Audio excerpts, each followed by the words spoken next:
ఇకపై పవన్ కళ్యాణ్ గారి చిన్న కొడుకు మార్క్ శంకర్‌ను కంటికి రెప్పలా కాపాడుతాము అంటున్నారు మెగా ఫ్యామిలీ.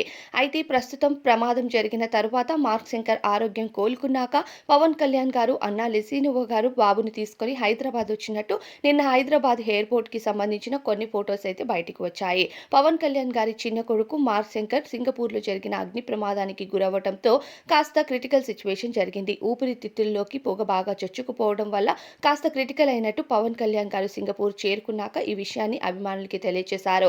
అయితే ఇండియాలో ఉన్న పవన్ కళ్యాణ్ గారికి ఈ విషయం తెలియగానే మెగా ఫ్యామిలీలోని చిరంజీవి గారు, సురేఖ గారు, పవన్ కళ్యాణ్ గారు వీరంతా కూడా సింగపూర్‌కి తరలి వెళ్లారు. ఇక అక్కడికి చేరుకోగానే పవన్ కళ్యాణ్ గారు మార్క్ శంకర్ ఆరోగ్య పరిస్థితి ఎలా ఉంది అన్నది ఎప్పటికప్పుడు మీడియాకు తెలియజేస్తూ క్షేమం అన్నట్టుగా కొన్ని ఫోటోస్‌ని కూడా రిలీజ్ చేశారు. అయితే ఇక మార్క్ శంకర్‌కు జరిగిన ఈ ప్రమాదం తర్వాత 4 రోజుల తర్వాత మార్క్ శంకర్ కోలుకున్నాక తిరిగి హైదరాబాద్ తీసుకొచ్చినట్టు నిన్న ఎయిర్‌పోర్ట్ విజువల్స్ అయితే బయటికి వచ్చాయి. ఇక మెగా ఫ్యామిలీ అలానే మెగా అభిమానులంతా మార్క్ శంకర్ త్వరగా కోలుకోవాలి అంటూ కామెంట్స్ చేస్తున్నారు.